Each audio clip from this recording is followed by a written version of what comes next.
pick it up. You didn't decide to. Your hand just moved. The screen lights up. Nothing important is there. No message. No notification. You already knew that. You checked 20 minutes ago.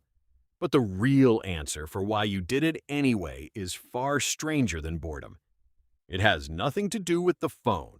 It has everything to do with a brain that is still hunting for food on a savanna that stopped existing 11,000 years ago.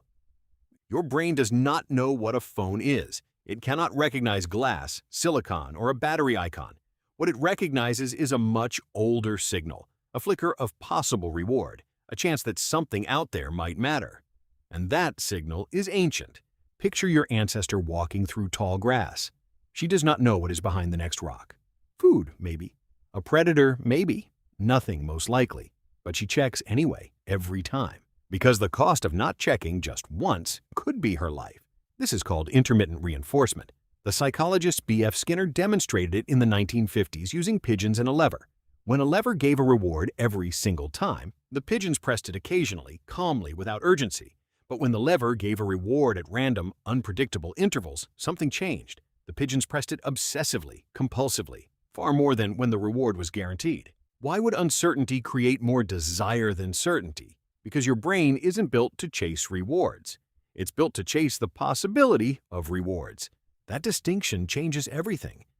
Deep in your brain sits a structure called the striatum, and inside it, a chemical messenger called dopamine.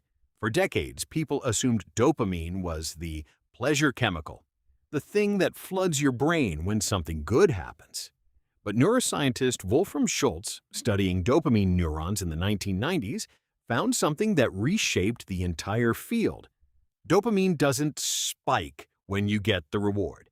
It spikes when you don't know if you're going to get it. The anticipation is the drug, not the outcome. Your phone did not invent this loop. It simply became the most efficient delivery system for it that has ever existed. Think about what a notification actually is. It is not information. It is a promise of information, a closed envelope. Your brain cannot resist an unopened envelope, because for 2 million years, unopened envelopes were how you found food, danger, mates, and belonging. The world never handed your ancestors a preview. It made them look first. So when your phone buzzes, you are not checking a device. You are hunting. And here is the part that should genuinely unsettle you. The people who built the platforms on your screen studied this. Tristan Harris, a former design ethicist at Google, has spoken publicly about how apps are engineered around variable reward schedules, deliberately mirroring the exact mechanism Skinner found in pigeons. The pull-to-refresh gesture, the slot machine pause before a like count loads. These are not accidents of good design. They are old biology wearing new packaging. But why does this matter more for a phone than it ever did for a rock or a bush or a sound in the dark? Because your ancestors' environment ran out of somewhere to check. Eventually, the grass ended. The horizon was the horizon. There were only so many rocks, so many bushes, so many directions to look. The uncertainty had a boundary. Your phone has no boundary. There is always one more scroll, one more possible message, one more account that might have posted something new in the last 4 seconds. The savanna had an edge. The feed does not. This is why the checking never resolves into satisfaction, the way finding food once did. There was an ending to a hunt. There is no ending to a feed.